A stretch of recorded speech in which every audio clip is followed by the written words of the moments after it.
Welcome everybody to Circuit of the Americas, where the opening round of the 2015 Pirelli GT3 Cup Trophy USA Series presented by Discount Tire is about to set sail for the first of a doubleheader event weekend, 45-minute races for this 20-car field. I'm Greg Creamer, joined by Greg Franz, who is basically the president, the founder of Competent Motorsport, and as a result is the president and founder really of the Pirelli GT3 Cup Trophy USA, presented this weekend by Discount Tire. First of all, Greg, welcome. Great to have you here. And as the cars are setting out on their pace and parade laps, tell us a little bit about what's unfolding here.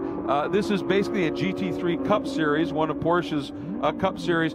Two different classes of cars running here. Take us through what separates those divisions. Well, actually, Greg, thank you very much. Enjoy being with you as always, and I think that the fans are going to certainly in attendance are going to enjoy.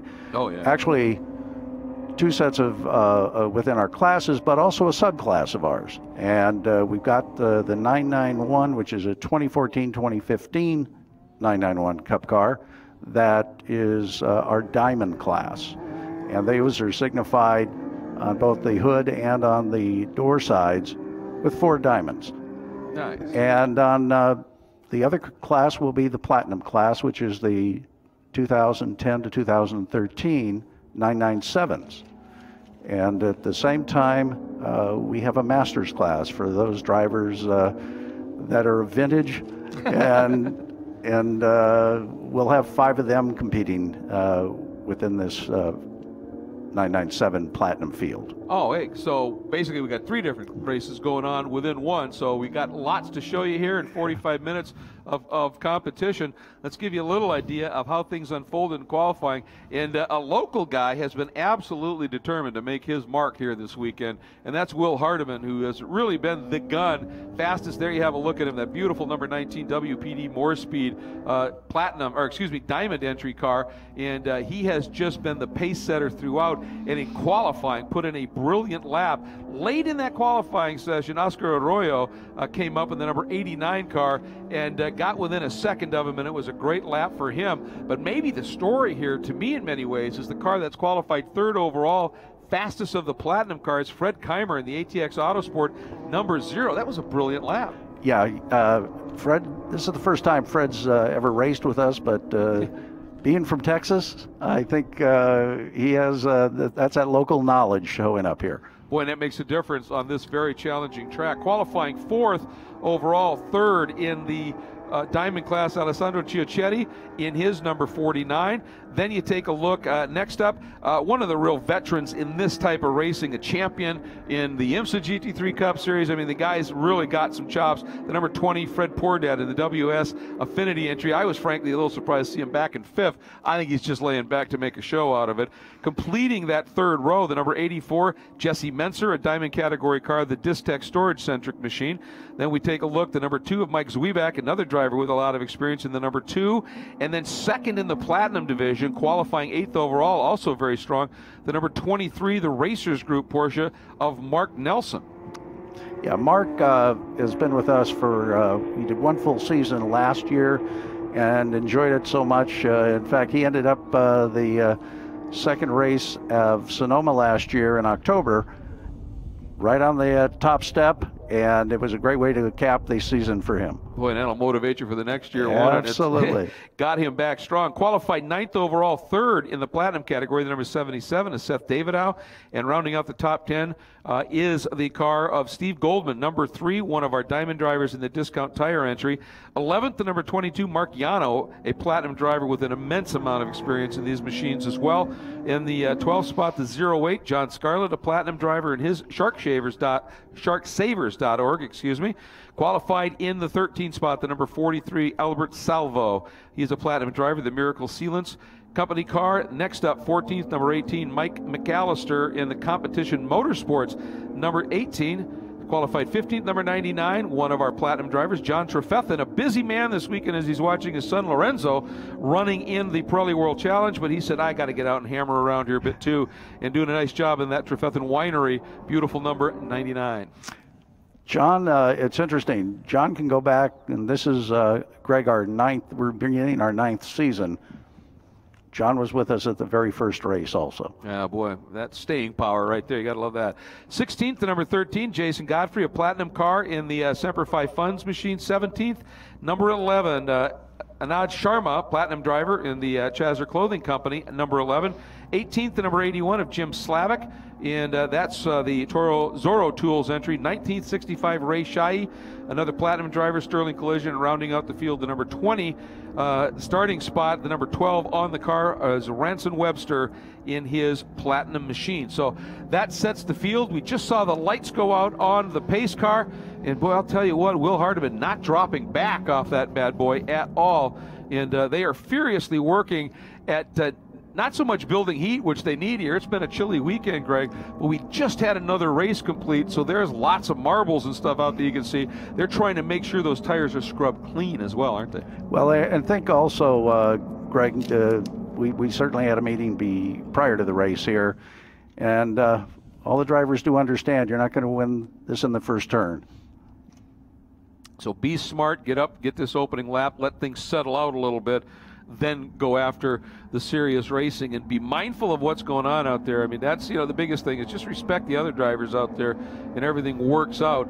And you guys actually have, we'll talk more about this, an idea behind that about how you keep them respectful of each other, and I like the way it works. Pace car is in, and Hardiman setting it up. Everybody's got to stack up behind. It's his decision when to go, and I think he may have just went. We're watching for that green flag to start a 45-minute sprint race here at Circuit of the Americas for the Pirelli GT3 Cup Trophy USA, presented by Discount Tire. Green flag flies Hardiman to the inside, and look at Fred Keimer right there, but popping out is Fred Poordad. Boy, he wanted to make up a couple of spots there, and I think he may have got one done, Greg.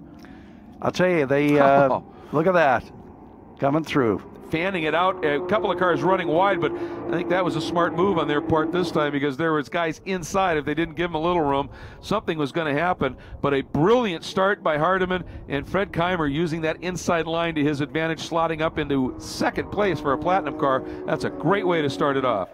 That gives you a great feeling, too, to be in a platinum car and you got a diamond car in front of you and you're going after them. Well, and it's an interesting study, isn't it? Because the diamond car is obviously the latest variant, a little bit wider, a little bit more effective aero, slightly more powerful motor and the like.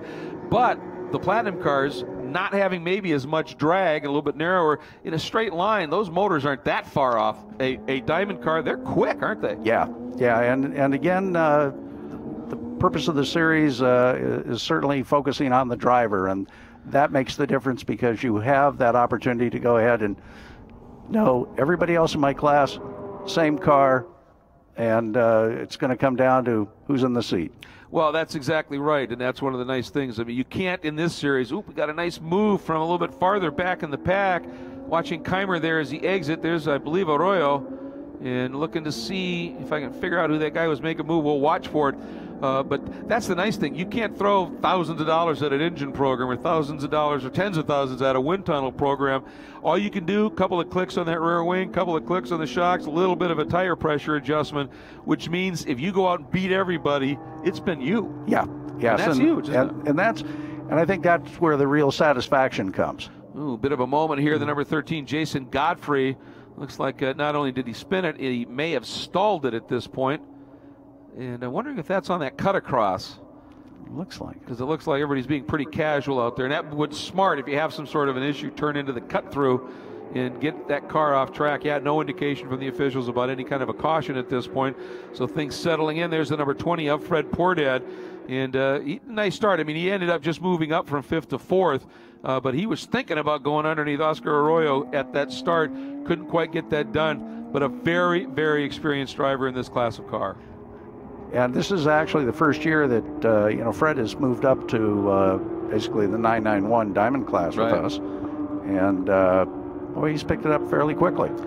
Well, you've seen what he's achieved in other series. You knew that was going to happen. I mean, the guy's a fairly quick study to start with, and lots of experience to boot. Had a nice shot there. Mike McAllister in the competition motorsports machine. That's the number 18, a little bit farther back in the order right now, but putting on a good run right now. By the way, we talked about that top 4. 5th is the 84 of Jesse Menser. 6th is Mike Zwieback in the 2. 7th, 23, Mark Nelson, which would put him second in that platinum category. So a great run for Mark in the early going. Mark Yano up to 8th, 3rd in platinum in the 22, 9th. Seth Davidow up to 4th in platinum, 9th overall, 77. And 10th is Alessandro Chiocchetti in the diamond category. That puts him, I believe, 7th in the diamond category. So a good mix right now between both divisions up near the front. Yeah, we've been real pleased over the years that our drivers are very conscientious about their driving skills, and you know, they always put a good show on. And the one thing you can always be assured of, there's racing going on throughout this field. Without question. And right now it looks to me like Oscar Arroyo, with that Tourism Mexico sponsorship on that car, might be starting to close it up just a little bit on Fred Keimer. And it's, you know, it's one thing to do a lap in qualifying, you know, string together a couple of laps, get some speed.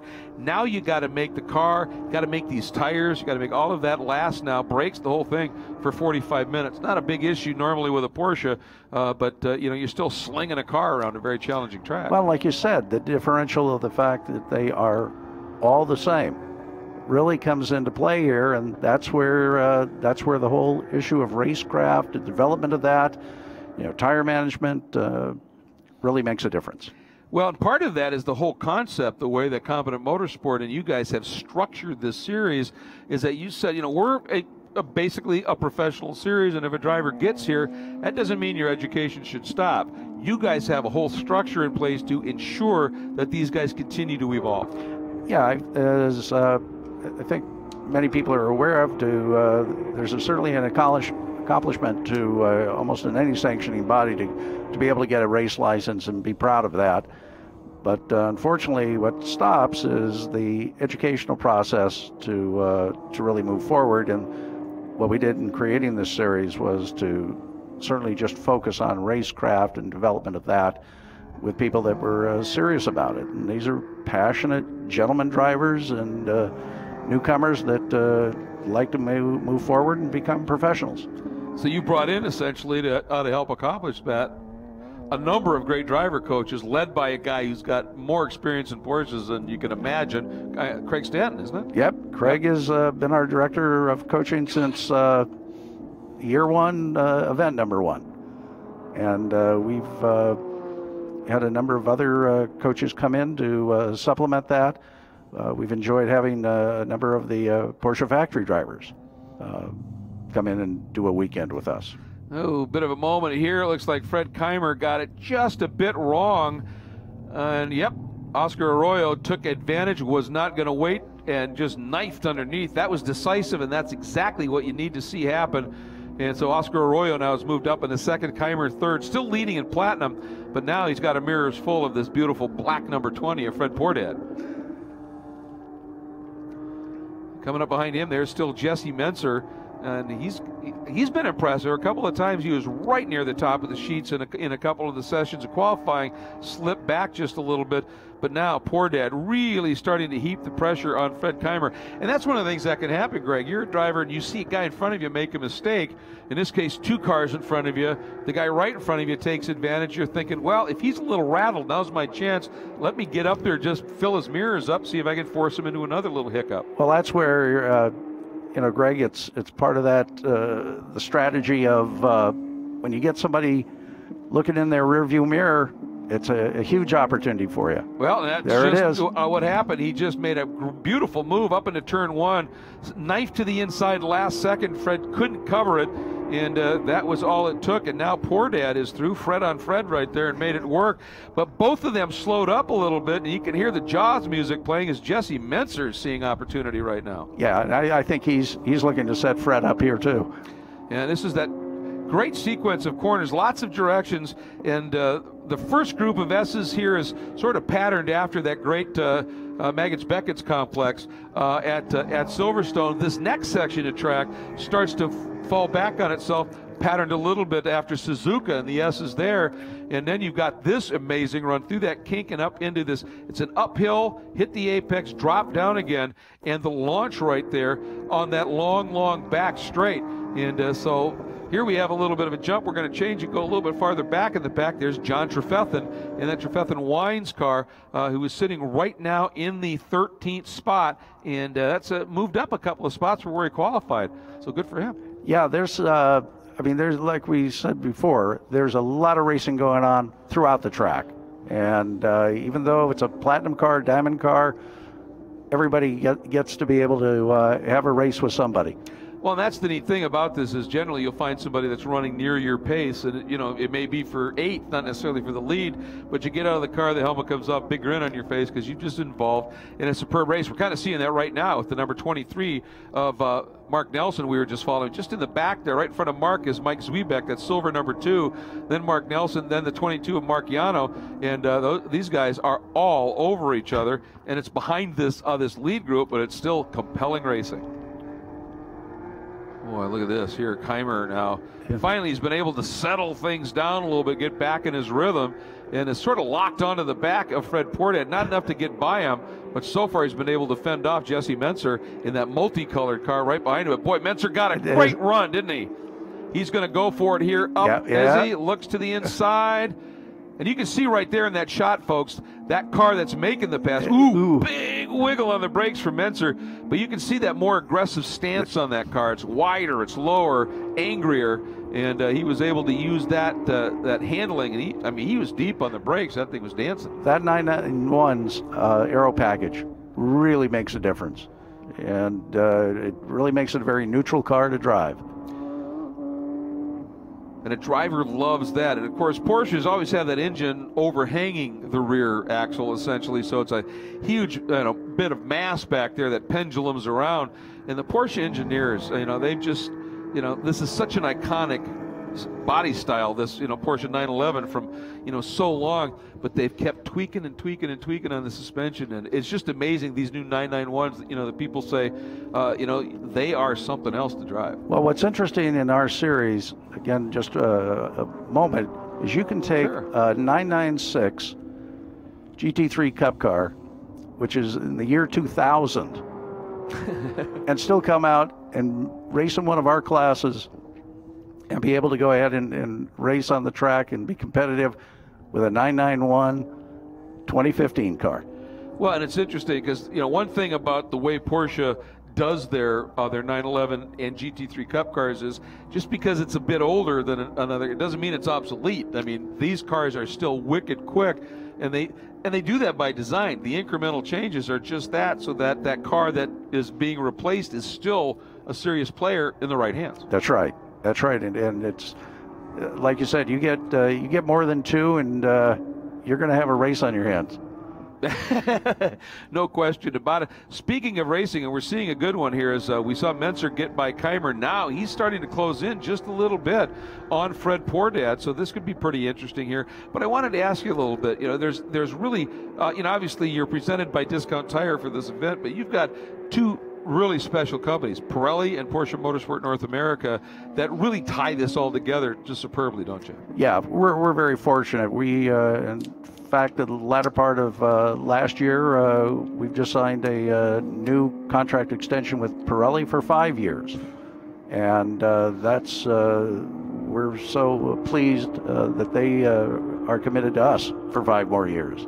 Well, and I mean, those P0s are something else. How hard you can push them, and if you're just a little smart with your management, if you do overheat them a little, back off for a minute, they're right back. You don't see big tail offs like you do with other tire manufacturers. You can race these hard. Yeah, and if you get as we get towards the end of the race, for some of these drivers that have kind of hung back a little bit but stayed as close as they could, you'll see drivers be able to put a push on like it's just the beginning of the race.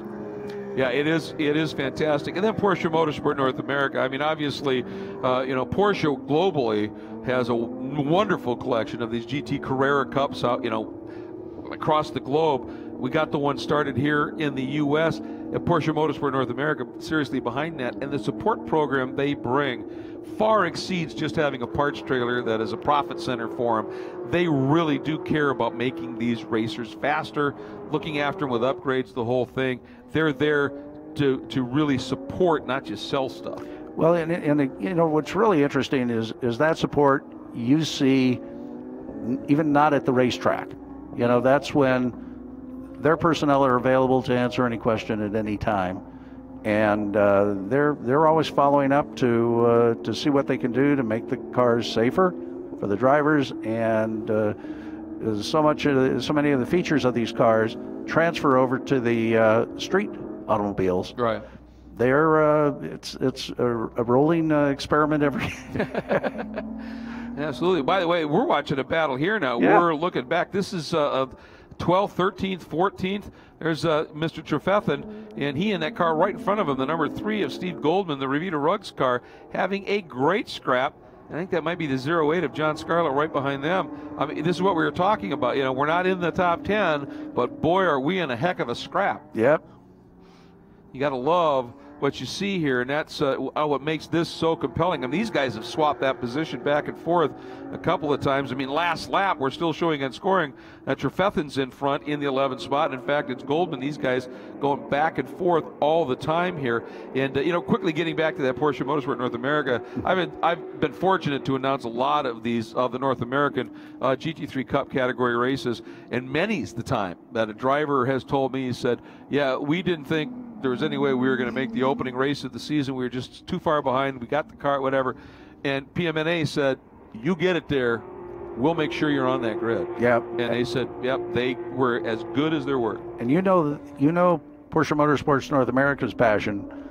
It only supports the passion of these drivers. Right. And that's a real special relationship to enjoy. Yeah. And you know what? When you're buying a Porsche, which is just a phenomenal car, then you're looked after like that. When it comes time for you to make that next purchase, what do you think you might be thinking about? Yeah. Boy, they've taken care of me. It's one of the greatest cars I've ever driven. Let's try something different. That's not the mindset. No, and I'll tell you, you know, you add this historical racing heritage. Yep. And boy, there's not too many cars out there you want to be driving besides a Porsche. Nope, and they are something else, that's for sure. And there we saw Trefethen again up into turn 11, really show the nose to Steve Goldman. And Goldman, that white car leading it here, is a diamond car. Trefethen driving the platinum car. So this is another example here of how these different categories race incredibly close. And that really is you know, a kudos to the drivers. We look at the 08 of Scarlett here in a platinum car. You know, you can get out there and drive one of these cars really well. You could play with the class up. Yes, you can, and that's why all our drivers, I think, enjoy the opportunity to find out about the other cars and the other classes, and yet can go out on the track and put on this kind of a show. And they are doing just that, that's for sure here, as we are now past the third way mark in this one. And closing in, I've been informed it's actually a 40-minute timed event. And so we're closing in. That means now on the halfway mark. And boy, Trefethen doing everything he possibly can here. But Goldman, once he got back in front, Goldman looks like he's just settled things a little bit. Oops, a bit of a spin. That's the number 23, Mark Nelson, second in the platinum class. That'll frustrate you. So, okay, let's talk a little bit about the Masters category. You know, tell us who in this is running in Masters, and let's give them some props. Well, it's interesting you brought up John Trefethen. John is... Oops, wait a second here. Just wanted to get a quick replay there. And it was just that tricky turn one, you know, to get up there. And what a lot of people don't realize about this, that run, you know, it's that steep, abrupt 130-foot climb, and then it flattens out right when you get to the apex. And if you don't come off that brake a little bit, it's going to lock Cargus light, and around you goes. And it looks like that what may happen to Mark. It's interesting to me that I don't care how many of these video games you're playing, yep, you can't replicate what it is coming out onto this straightaway and going up that hill. Yeah. And there's just no sensation for it. It is insane. So I'm sorry, let's get back to our Masters lads. No, the five drivers that we have in the Masters class, John Scarlett in the 08 Shark Savers. We have John Trefethen of Trefethen Winery. We have Jim Slavic with Zorro Tools. Ray Sheehy with Sterling Collision LLC, and Ranson Webster. All right, and we've been watching some of this great racing. I mean, John Scarlett had qualified up in 12th, a platinum car, up 12th overall, platinum and a Masters driver. That's a pretty solid accomplishment right there. Like I said, what you really discover after spending some time with these, drivers, you really get the sense of really their commitment and their passion for this is their hobby, this is their sport, and they take it seriously. Well, I mean, you think about the different paths sometimes. You talked about the young guys that are stepping up, trying to make a name, hopefully move up, become, get associated with a pro team and make that step. But there are a number of drivers that have spent a lot of time building a very successful career, and that takes, there's a level of competition in the business world that's as fierce as it is in anything else. Then they discovered racing a little bit later, got into a school, did something, and went, man, what have I been missing? They bring that whole mentality to the racetrack, still ultra competitive, push, learn, do all that, and you see the success that they can create out of it. And that, like you said, it's those kind of life experiences that really do help a lot of these drivers. Mm-hmm. And I tell you, in the master's class, you might not be the fastest, but I'll tell you what, when it comes to strategy, they know what they're doing out here. Boy, speaking of knowing what they're doing, how about this race that Will Hardiman has put on? We haven't seen him for a while just because he has checked out. His margin now over second place Oscar Arroyo, exactly 12 seconds last time by. And he's got the best lap of the race. He's turned a 2:13.78, Greg. And next up, I think, is a 2:15.2 that Fred Pordad just laid down. So just a great run by Will Hardiman. And I love the slogan for the WPD. It's a Texas-sized parts store. You got to love that. They are proud of things in Texas. And it's interesting when you stop for a moment, you go, we got half a race to go. I know. Right now, everybody else needs a little bit of help in terms of getting to Hardiman. And he's throwing it around. It's not like he's backing off at all, that's for sure. Let's see, he comes by. That was a 2:14.1. His best was a 2:13.7. So let's see here when Oscar Arroyo comes through. Remember, it was exactly 12 seconds last time by. And we're getting into the realm here as we're now into officially the last half of the race. We've just started the last half. He just gapped Arroyo by another 1.2 seconds. What we're seeing here, I think, Greg, is now, when we talk about it in racing, a clinic. Yeah. It's amazing what he's doing. Yeah, well, and this is the first time Will's had the opportunity to run with us, and I think he wants to make a statement here to his fans and certainly to himself going forward in the season here. So will be interesting to see how it carries through. Yeah, it's sort of a hello. Keep an eye out. I'll tell you what, though, that margin between these two, Arroyo and Fred Pordad, coming down. Pordad just uncorked his best lap of the race, a 2:15.1, and took 0.3 off of Oscar Arroyo in that lap alone. So this battle for second is really starting to heat up a little bit. And it's about 4 seconds to Jesse Menser back and forth, but he's doesn't have a lot of room back to our platinum category leader, the zero, Fred Keimer. He had that great qualifying run to third, and he sort of settled into fifth at this stage.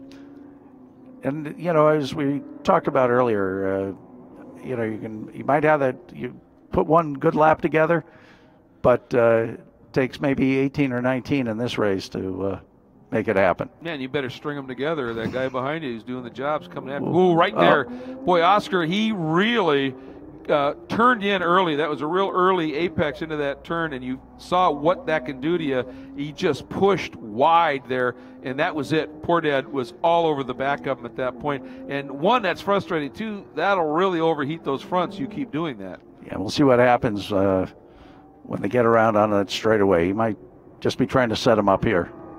Well, that's one of the things that, in driving schools, and I'm sure Craig Stanton will look at that and say, hey, Oscar, when the guy's in the mirror, you can't make the evil early apex move, because that's the old fast in, slow out move.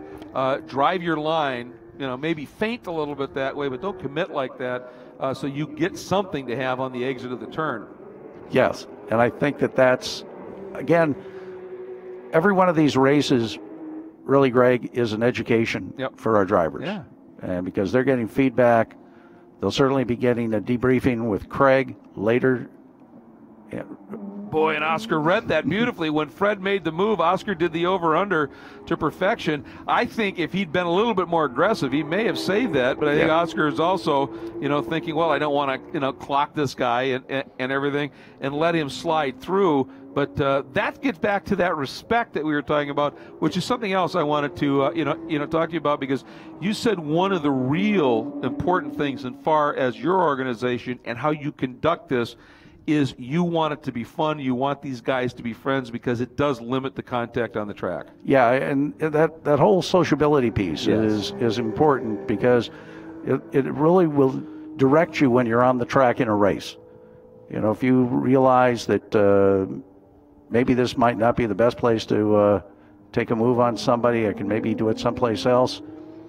Go, hey, that's Oscar in front of me. Yep. I'll go ahead and wait a minute, and maybe he sees another opportunity, which will look like Fred. That's what Fred did. Exactly, and it paid off. Now the interesting thing is, Fred was following Oscar for a long time, watching what Oscar was doing for lines, figured out his weak spot. Oscar hasn't let Fred disappear into the distance. Now Fred is under the same scrutiny at this point. Oscar's looking at it, going, "Where's he weak? Where can I pounce?" And this is what makes this so exciting. Yeah, this will play out into the wee last couple of laps to really see who's going to get that position. And it's going to be fun to watch it throughout. Jesse Menser, still, there's Jesse. You can see him a little bit farther back in the pack. He's got a little bit of breathing room over Fred Keimer at this point. And then Zwiebek would be next up in 6th. Mark Nelson 7th, 2nd in Platinum. Marciano, the 22, 8th overall, 3rd in Platinum.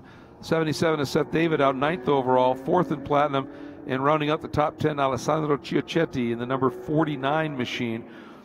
And, we're watching this battle here, these two guys in these diamond cars having a great scrap, racing each other so close, which really, to me, puts the exclamation point on what we're seeing Hardiman doing.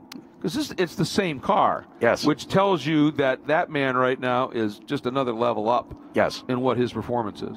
And then this certainly gives him a parameter in which to be able to gauge that one. Absolutely. Going, okay, I'm running against guys are running clean, they're running hard, but boy, I'm kind of walking away here. Yeah. Now, let's ask this about the way that you guys have this series structured.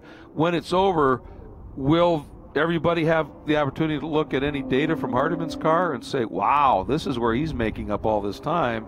I ought to be able to do that and then get that a little bit. Is that part of the coaching program? Well, Craig is available to go through any of the driver's data. He does one-on-one debriefs, and it's absolutely incredible when you get somebody of the stature of Craig Stanton, who's helping you out, and almost he's in that virtual right seat with you. Exactly. Yeah, it is. It's phenomenal. Those guys.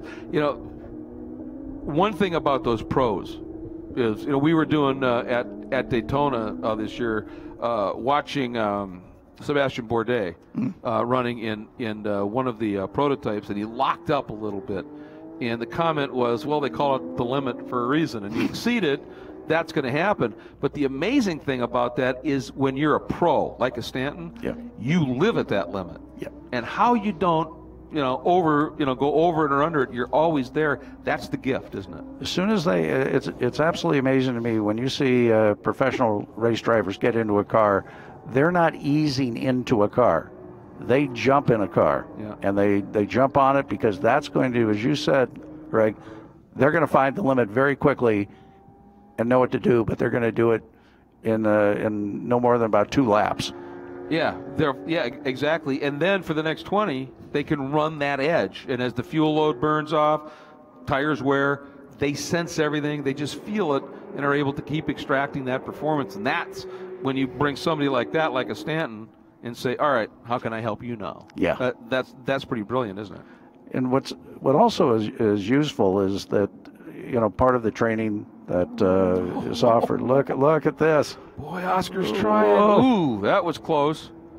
Oscar had that line, but at the exit. But Fred, you come out of one there. If you're not clear around that guy, he's got the inside for 2, and you've got to give it up. But I think Oscar now, he realizes he's got a spot or 2 here where he might just be able to pull something off. Yeah. And now that Fred knows he's moving, he's trying, he's looking, that's when you might look in that mirror, that instant too long, miss your braking point just a little bit, and you make that mistake. Boy, these guys are putting they're on going, the show. yeah.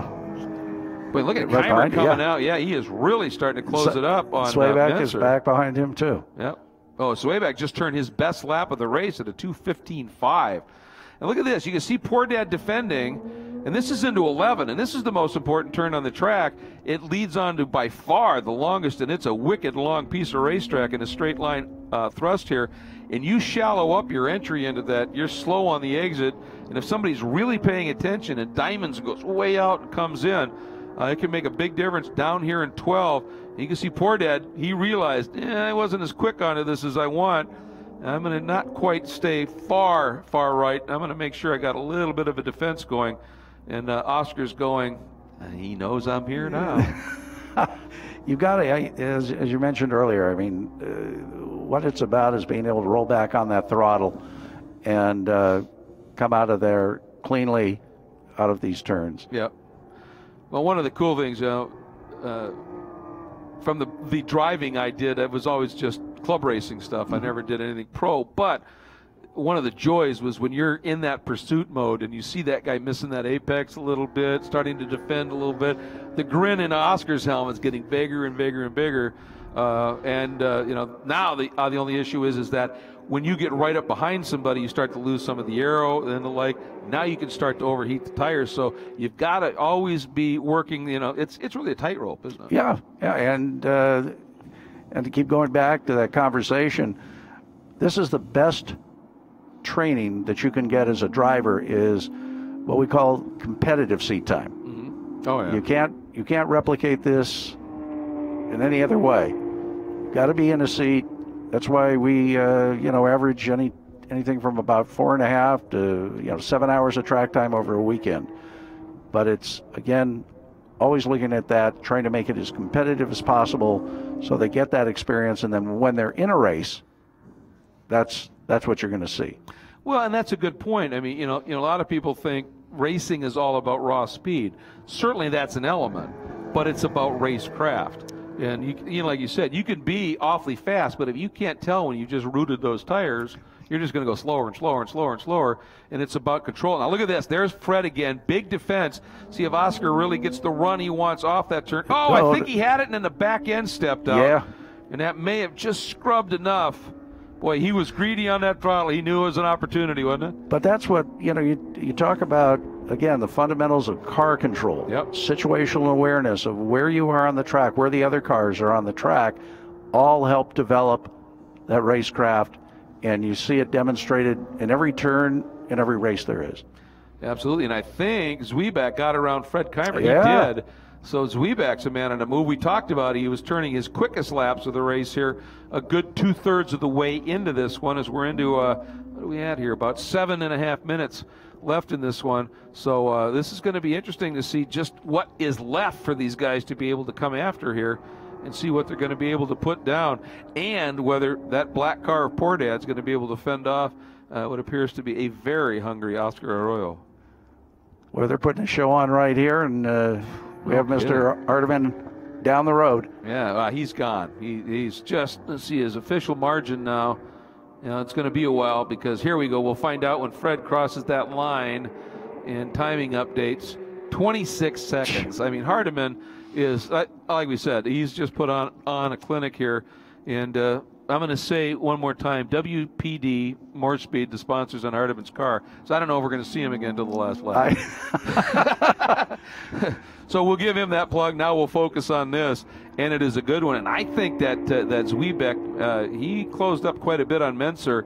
So the battle for fourth behind these guys may be pretty stout here as well. But boy, this one's just spectacular. Yeah. Oh, this is some clean, hard driving.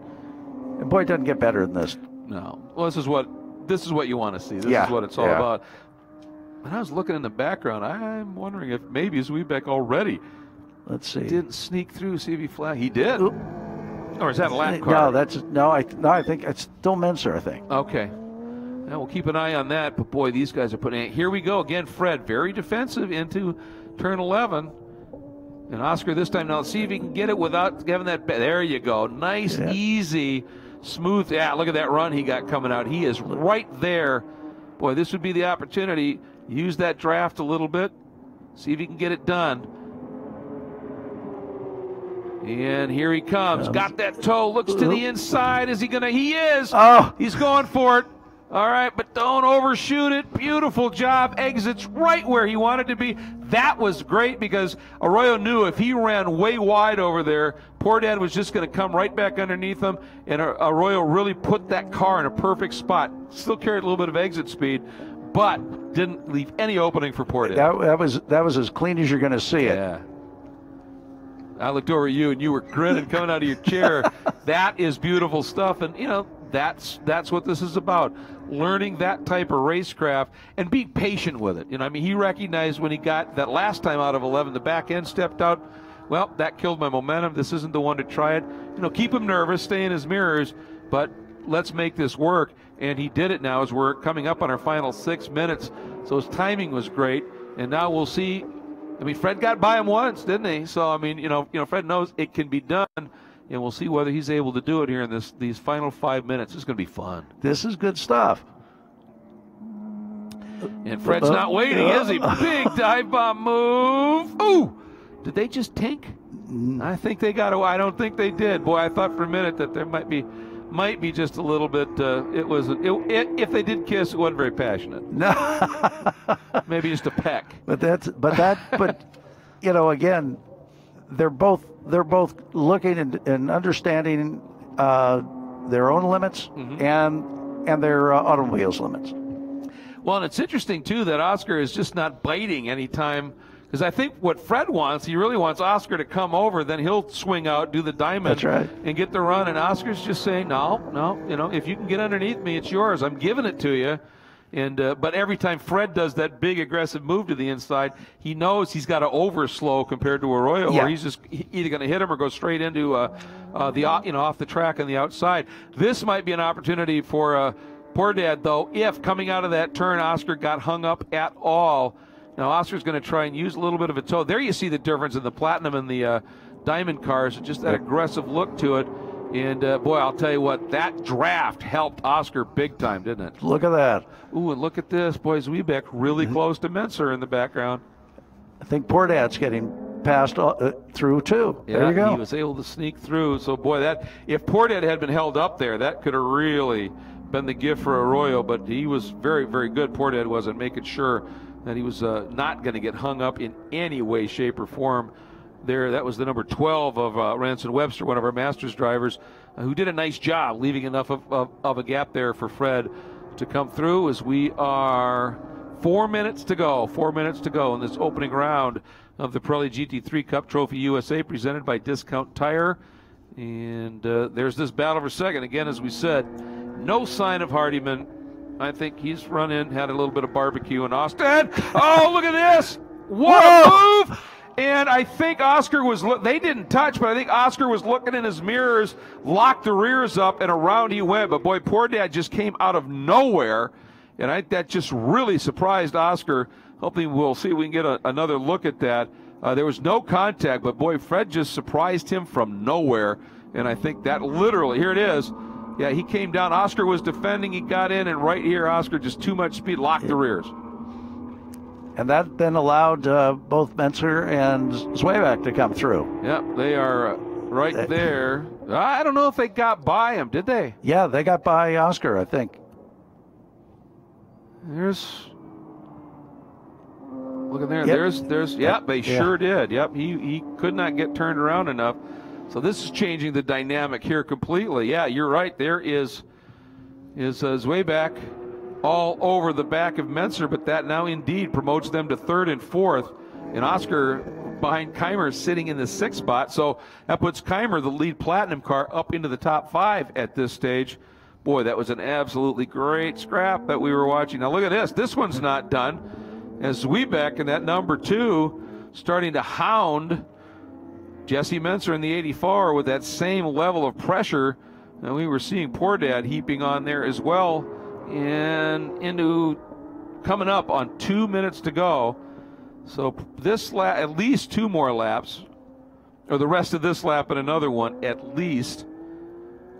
So let's see what happens here. There's Poor Dad, now pretty comfortable in that second spot. Oh yeah, this one is heating up. Boy, this is going to be fun. That Discount Tire entry of Zwiebeck starting to really put some pressure on here. And Menser doing just a beautiful job in the WMS Affinity entry, just hanging on at this point. There he is. Right there, your leader, that white car just slicing through. He is gone. Look here at the number 43 of Albert Salvo.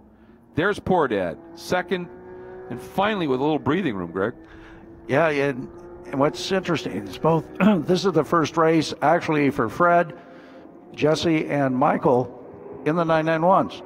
Really? Yeah, yeah. Wow, are they doing an absolutely fantastic job? They've certainly tuned themselves to this car. Yep. And up into turn one. Last, I didn't see. I think we got a checker. I think we got the white, didn't we? Yeah. So we should be on our final lap. Oh, checkered flag. Yeah. It is a checker. So, yep, you're right. There's a replay. There it is. Hardiman. That's why we were looking at Hardiman. He picked up the checkered flag. And let's see. Final margin of victory, how about 34.4 seconds? Now he's really got something to do for tomorrow then. Yeah, that wasn't a clinic. That was a doctoral thesis that he just applied. That was pretty amazing here. Fred Poor Dad, solid run to second. And again, that great battle with Oscar Arroyo's. Too bad Oscar ended up with that spin and done. And again, there was no contact. That was just a little bit of a mistake dealing with somebody coming after you. But here is a look at Hardiman. What a weekend, really an event so far he's had, Greg. So fast in all of the practice sessions, a great pole, and now bringing it home with an absolutely dominant win. Yeah, it's exciting first race for us in round one, and guess what? We're going to be doing this one tomorrow. Absolutely, and you guys qualify again. Yes. Before the second round, so they've got that pressure to deal with as well. So let's give you a rundown. Hardiman, Poor Dad, Menser, that's your top three. He did hang on over Zwiebeck. Diamond class all, Zwiebeck also in Diamond. Then in fifth, Fred Keimer, the zero, top platinum driver, so congratulations to him. Then there was Arroyo back there a little bit, but I'll tell you, just some absolutely fantastic racing across all the divisions and some good battling going on with those Masters drivers. Scarlett, Trefethen, we saw those guys locked in combat. It was absolutely spectacular. So, boy, we're looking forward to seeing this one fold out again tomorrow. Greg Franz, thank you so much for joining us here. Thank you very much. And appreciate the coverage. Appreciate this series. It's so much fun to watch, and we look forward to it happening all again. So that's it. We're wrapping up our coverage of the opening round of the 2015 Pirelli GT3 Cup Trophy USA Championship presented by Discount Tire here at Circuit of the Americas. Round 2 tomorrow.